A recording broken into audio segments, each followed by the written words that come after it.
तो पृथ्वी के वासियों कैसे हो तुम लोग। आज आ चुका है तुम लोगों के लिए डीमन स्लेयर सीजन 3 एपिसोड 6, वो भी हिंदी में। तो बिना अपने दोस्त पर 1000 ईयर्स ऑफ डेथ का प्रयोग करे करते हैं वीडियो को स्टार्ट।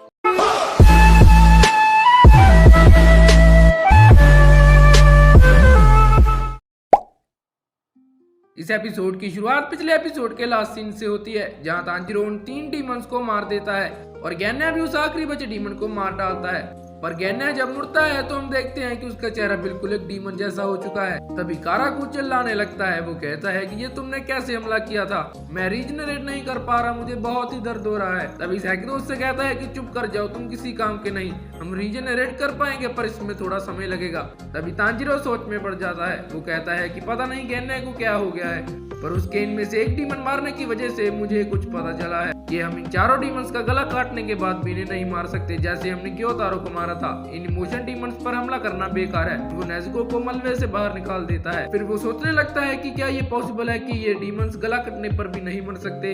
वो कहता है कि जो स्मेल मुझे सिर्फ एक पल के लिए आई थी, शायद वो 5वें डीमन की है, मुझे उसे ढूंढना ही होगा। तभी गैन्या आकर उसका गला पकड़ लेता है और कहता है कि तुम ज्यादा मत बनो, वो मैं हूँगा जो इस अपर रैंक को मारेगा। तुमने उस अपर 6 को खुद नहीं मारा था, इसलिए तुम हाशिरा नहीं बने। तुम मुझसे चाहे शर्त लगा लो, पर तुमसे पहले हाशिरा मैं बनूंगा। फिर तांजीरो उससे कहता है कि गैन्या तुम्हें क्या हो गया है, तुम मेरा गला क्यों दबा रहे हो। फिर गैन्या चिल्लाते हुए बोलता है कि मैं एक हाशिरा बनूंगा। तांजीरो उसे बोलता है कि ठीक है, मैं और नेज़ुको तुम्हें फुल सपोर्ट करेंगे, हम तीनों अपनी जान लगा देंगे। मुझे पक्का पता है कि यहाँ कहीं एक 5वां डीमन भी है, मैं उसे ढूंढूंगा, पर तुम्हें इन डीमंस को संभालना होगा। फिर गैन्या कहने लगता है कि मुझे पता है ये सब तुम्हारी चाल है, पर वो तांजीरो की मासूम आंखों में देखकर शांत हो जाता है। तभी सैकिरो उन पर हमला कर देता है, पर वो उस हमले से बच जाते हैं। तांजीरो हैरान हो जाता है कि ये एंग्र डीमन इतनी जल्दी ठीक भी हो गया। वो गैन्या को कहता है कि मैं तुम्हें 5वां डीमन मिलने पर बताऊंगा, तब तक तुम इन डीमंस को संभालो। गैन्या कहता है कि ये सारे के सारे इतनी जल्दी ठीक भी हो गए। फिर वो अपनी गन निकाल लेता है और तांजीरो उससे कहता है कि चाहे कुछ मर्जी हो जाए, पर नेज़ुको को मत मारना, क्योंकि वो मेरी बहन है। फिर गैन्या उन डीमन से लड़ने लग जाता है और तांजीरो उस 5वें डीमन को ढूंढने लगता है। तभी काराकू अपने पत्ते से हमला करता है, जिस कारण वहां से हॉट स्प्रिंग से आ रही सल्फर की स्मेल चली जाती है। फिर तांजीरो कंसंट्रेट करता है और अपनी स्मेल पावर से उस 5वें डीमन की लोकेशन का पता लगा लेता है और हम देखते हैं कि ये कोई और नहीं बल्कि हान तेंगुई है। वो रोते रोते कहता है कि मुझे कुछ भी नहीं होगा, मेरे 4 इमोशन डीमंस मुझे बचा लेंगे। फिर तांजीरो हान तेंगु के पास जाने लगता है। तभी सैकिरो उसे देख लेता है और रोगी को उसके पास भेज देता है। तांजीरो गैन्या को कहता है कि नॉर्थ ईस्ट की तरफ जाओ, उस 5वें डीमन ने खुद को वहां पर छुपाया हुआ है। सैकिरो उन पर हमला कर देता है और तांजीरो गैन्या को कहता है कि तुम जाओ, इन डीमंस को मैं संभाल लूंगा। फिर गैन्या नॉर्थ ईस्ट की तरफ जाने लगता है। तभी सैकिरो फिर से उन पर हमला करने लगता है। तांजीरो नेज़ुको को कहता है कि जाओ गैन्या की मदद करो, उस लाइटनिंग डीमन को उस पर हमला मत करने देना। तभी अचानक काराकू तांजीरो के पीछे से उस पर हमला कर देता है, पर तांजीरो एक पेड़ को पकड़ लेता है और ज्यादा दूर नहीं जाता। फिर नेज़ुको सैकिरो पर हमला करने लगती है, पर आइज़ात्सु उसके पेट में अपना स्पीयर घुसा देता है। उधर हम ग्योको और मूचिरो को देखते हैं। ग्योको ने मूचिरो को वाटर प्रिजन पॉट में फंसाया हुआ था, जिससे वो बाहर नहीं निकल पा रहा था। फिर ग्योको उससे कहता है कि तुम जल्दी ही अपनी आखिरी सांस ले रहे होगे। फिर ग्योको जोर जोर से हंसने लगता है और पता नहीं अपने कौन से जूस स्लाइम वगैरह की तारीफ करने लगता है। फिर हम फिर से आइज़ात्सु और नेज़ुको को देखते हैं। वो उससे कहता है कि लड़ने की सोचना भी मत, क्योंकि तुम बहुत ही कमजोर हो। फिर वो सैकिरो को उसे मारने के लिए कहता है। तभी तांजीरो 0.00000001 सेकंड में वहां पर पहुंच जाता है और एक झटके में सैकिरो के हाथ को काट देता है। सैकिरो हैरान हो जाता है और कहता है कि ये लड़का पहले से भी तेज हो चुका है, ये शुरू से ही अपनी रिपोर्ट्स को पीछे छोड़ रहा था, इसके रिफ्लेक्सेस और कॉम्बैट करने का तरीका बहुत जबरदस्त है। ये सब सोचते सोचते उसके पसीने छूटने लगे थे। तभी नेज़ुको भी उस दुखी आत्मा डीमन को बालों से पकड़ लेती है और अपनी ब्लड डीमन आर्ट का स्वाद चखाती है। फिर हम देखते हैं कि तांजीरो काराकू से लड़ रहा है। तांजीरो उस पर हमला करने ही वाला होता है कि तभी काराकू उस पर ग्रेविटेशनल पुल वाली ट्रिक इस्तेमाल करता है। फिर काराकू कहता है कि अब मुझे बस उस गोली छोड़ने वाले लड़के को पकड़ना होगा। तभी उसकी बाजू पर आग लग जाती है और वो कहता है कि इस बच्चे ने मुझे काट दिया। फिर तांजीरो गैन्या को आवाज मारकर कहता है कि अपने राइट में जाओ, वो डीमन साउथ की ओर जा रहा है। गैन्या कहता है कि मैं उसे ढूंढ रहा हूँ, क्या वो मुझे किसी स्पेल की वजह से नहीं दिखाई दे रहा, इसमें जितना समय लगेगा मैं उतना ही कमजोर होने के पास जाता रहूंगा। फिर तांजीरो उसे फिर से कहता है कि अब वेस्ट की ओर जाओ, वो आसपास ही है। गैन्या उसे ढूंढ नहीं पा रहा था। तभी तांजीरो उसे नीचे देखने के लिए कहता है। फिर हम हान तेंगु को देखते हैं, जो हाइट में बहुत ही ज्यादा छोटा था। गैन्या कहता है कि इस डीमन से बड़ा तो मेरा हथियार ही है, स्वॉर्ड की बात कर रहा हूँ मैं। फिर गैन्या उस पर हमला करता है, पर वो बचकर भागने लगता है। वो बहुत ही तेज स्पीड में भाग रहा था। गैन्या उसे ठीक से देख तक नहीं पा रहा था। वो कहता है ये एक चूहे जितने साइज का है, मैं उसे आखिर मारूं तो मारूं कैसे। वो बाकी के चारों डीमंस तो अंधाधुंध ताकतवर हैं और क्या ये छोटा सा डीमन उन्हें कंट्रोल कर रहा है। तो चारों डीमंस को मारते मारते इस छोटे डीमन को भी मारना होगा। वो कहता है कि अब मैं समझ गया हूँ कि आखिर इतने डीमन स्लेयर्स इसके हाथों कैसे मरे। फिर वो अपनी स्वॉर्ड को उसकी गर्दन पे मार देता है और उसकी स्वॉर्ड ही टूट जाती है। वो हैरान हो जाता है और कहता है कि ऐसा नहीं हो सकता, वो मेरी उंगली से भी छोटा है फिर भी मैं उसके गले को नहीं काट पाया। वो उस पर गन से भी हमला करता है पर उस पर कोई फर्क नहीं पड़ता।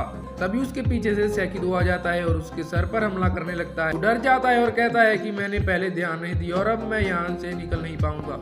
अगर तुम यहाँ तक इस वीडियो को देख रहे हो तो प्लीज लाइक करना मत भूलना। चाहे लाइक बटन पर सिंगल ला के मरो अच्छी दूरी बस वो क्लिक हो जाना चाहिए। गेन्ना कहता है कि मैं अपने सर को रीजनरेट नहीं कर सकता, अब मैं मरने वाला हूँ बड़े भाई। मैं हाशिरा बनना चाहता था ताकि मेरा बड़ा भाई मुझे एक्नॉलेज करे और मैं उससे उस दिन कई बातों के लिए माफी मांगना चाहता था। फिर हमें गेन्ना का पास दिखाया जाता है। वो कहता है कि मेरी माँ का कद बहुत ही छोटा था, मैं छोटी उम्र में ही उनसे बड़ा हो गया था। वो सुबह से लेकर रात तक काम ही करती रहती थी, मैंने उन्हें कभी भी सोते हुए नहीं देखा। पर मेरा पिता ना सिर्फ कद में बड़ा था बल्कि किसी काम का भी नहीं था। वो किसी के हाथों झगड़े के कारण मारा गया जो उसके साथ बिल्कुल सही हुआ। वो बुड्ढा रोज मेरी माँ और हम बच्चों को मारता रहता था। इतना छोटा होने के बाद वो हमारे राक्षस जैसे पिता के सामने हमारे लिए ढाल बन के खड़ी हो जाती थी। वो बहुत ही बहादुर थी। फिर हम देखते हैं कि गेन्ना और उसका परिवार सोया हुआ था पर उसे नींद नहीं आ रही। वो अपने बड़े भाई को कहता है कि मॉम बहुत लेट हो चुकी हैं। अगर तुम इस पृथ्वी के वासी नहीं हो तो मैं तुम्हें बता देता हूँ कि गेन्ना का बड़ा भाई और कोई नहीं बल्कि विंड हाशिरा है। फिर उसका बड़ा भाई उससे कहता है कि गेन्ना क्या तुम्हें नींद नहीं आ रही। तो गेन्ना उसे कहता है कि मुझे पता है कि नींद तो आपको भी नहीं आ रही बड़े भाई। फिर उसका बड़ा भाई उससे कहता है कि मैं मॉम को ढूंढने जाता हूँ। फिर गेन्ना भी उसके साथ जाने के लिए कहता है पर वो उसे अपने साथ ले जाने के लिए मना कर देता है। वो कहता है कि तुम मेरे साथ नहीं जा सकते, तुम्हें हमारा प्रॉमिस याद है ना। फिर गेन्ना घर पे रुकने के लिए तैयार हो जाता है। उसके बड़े भाई के जाते ही उसके बाकी सारे भाई बहन उठ जाते हैं। उसकी एक बहन उससे पूछती है कि क्या मॉम ठीक होंगी। तो गेन्ना कहता है कि तुम चिंता मत करो, भाई उन्हें देखने गए हैं। फिर उसकी दूसरी बहन कहती है कि अभी तो सुबह भी होने वाली है, वो कहाँ रह गए।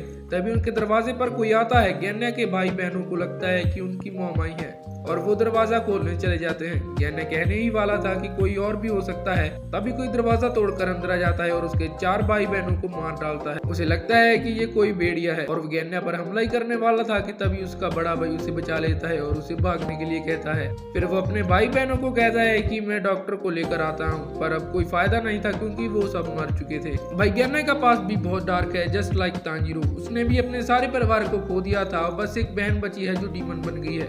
फिर हम गेन्ना को देखते हैं जो डॉक्टर को लेने जा रहा था, पर रास्ते में उसे अपना बड़ा भाई मिलता है जो खून से लथपथ था, पर नीचे उसे अपनी माँ की लाश पड़ी हुई दिखती है। फिर वो जोर जोर से चिल्लाने लगता है और उसे कहता है कि तुमने ऐसा क्यों किया, तुमने हमारी माँ को क्यों मारा, कातिल कहीं के।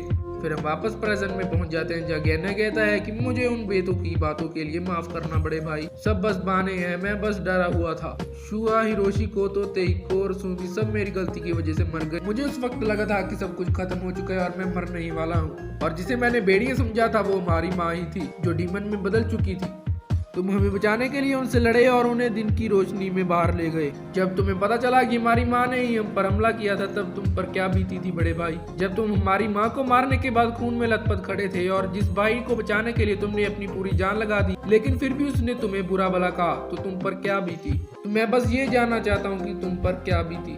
जब हमने एक दूसरे से अपनी फैमिली को बचाने का वादा किया था, क्या तभी ये कुछ होना था। फिर हम गेन्ना और उसके भाई के बीच की कन्वर्सेशन को देखते हैं जब उन्होंने वो प्रॉमिस किया था। गेन्ना कहता है मुझे माफ करना बड़े भाई, मैं तुम्हें सॉरी कहे बिना ही मरने वाला हूँ और तुम्हारी स्माइल की मेमोरी आखिरी चीज होगी जो मैं मरने से पहले देखूंगा। मुझ में कोई टैलेंट नहीं था भाई, मैं ब्रीथिंग टेक्निक्स को यूज नहीं कर सकता और मैं कभी हाशिरा नहीं बनूंगा। जब तक मैं हाशिरा नहीं बनता तब तक मैं दूसरे हाशिरा को मिल नहीं सकता। मैंने अपनी जान लगा दी थी पर मैं हाशिरा नहीं बन पाया। फिर हम गेन्ना के बड़े भाई को देखते हैं जो उससे कहता है कि तुम्हारे जैसा आदमी मेरा भाई नहीं हो सकता, तुम डीमन स्लेयर बनने के लायक नहीं हो। गेन्ना की आंखों में आंसू आ जाते हैं और वो कहता है कि मगर क्यों, तुमने मुझे ऐसा क्यों कहा, मैं तो तुम्हारा भाई हूँ ना। गेन्ना अपनी सारी होप्स छोड़ चुका था। तभी तांजीरो वहां पर पहुंच जाता है और सेकिदो के हाथ को काट देता है।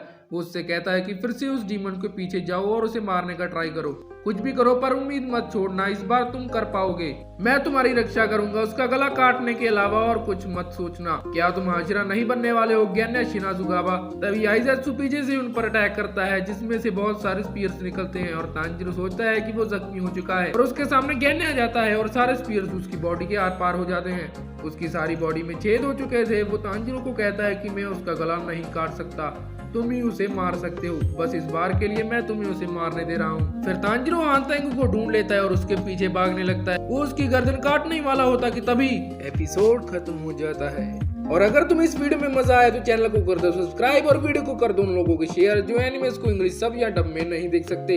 इससे एनिमे कम्युनिटी जरूर बड़ी होगी। बाकी कमेंट्स में बताना मत भूलना कि इस एपिसोड में तुम्हारा फेवरेट पार्ट कौन सा था। अगली वीडियो आएगी 7th एपिसोड के आने पर। तब तक के लिए सायोनारा।